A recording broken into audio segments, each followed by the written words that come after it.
So, Anne-Marie, can you tell our lovely listeners, when did you start investing?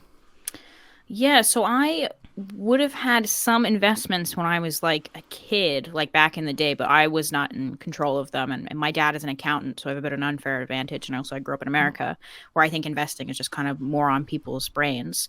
So anytime I had money that was like sitting in my savings account for too long, my dad would always ask, did he want me to take a portion of it? And he's very much just kind of into index funds and that type of thing, not really doing picking individual companies. So really, my kind of investment journey in the my Wall Street sense of picking my own stocks started really when I began working here, and it was really nice to kind of be in an environment and at a job and in a community where that was very normalized and people were talking about type of thing, and it was very empowering. You felt like, you know what, I have the resources to do this, I have the knowledge, the understanding, and I can trust myself. And that really made it easy, and that's where I started. Are you the same? Yeah, I was the same as you, really. I think we actually started at my Wall Street around the same time. So that is when I began investing as well. Just having like access to all that information. I think we would have been like fools not to. We were learning all day about the benefits. We were writing all day about the benefits. And before I started, like I did have experience being like a financial writer, but for like currency exchange and mortgages and loans and things like that. But yeah, like the stock market was quite foreign to me, and I think a lot of other Irish girls, it's not something that's commonly discussed.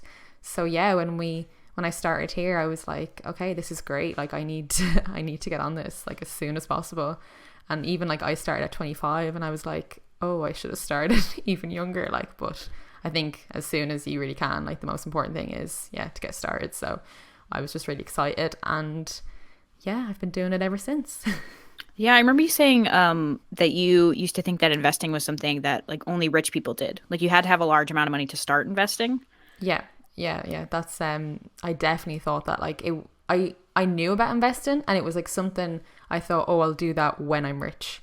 Like it Yeah. wasn't not sorry, not like not that I knew I was definitely gonna be rich, but I thought like when I'm like in my 30s and 40s and have like excess Yeah. income, like it didn't even come into my head to like start putting a little bit of it away now. Like Mhm. I basically thought you needed so much to even start. I thought like it wouldn't even be worth it if you only had Yeah. um 50, 150 a month. Like I was like, I didn't even know like how affordable it is actually is to start Yeah. investing. It's not all fund managers and you need this much capital to go in with. Like it's very individual. It's literally like, you can round up your spare change now and Yeah. invest it. That's a great way of doing it.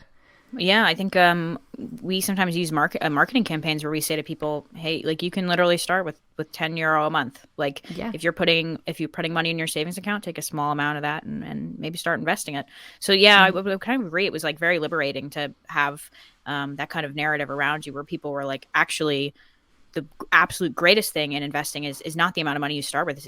It's when you start. You want to Yeah. maximize the amount of time. And so being young and starting at this company, I was like, okay, you know what, if I have enough money to put in savings, I'll put a little bit of it in the stock market and in some stocks picked out.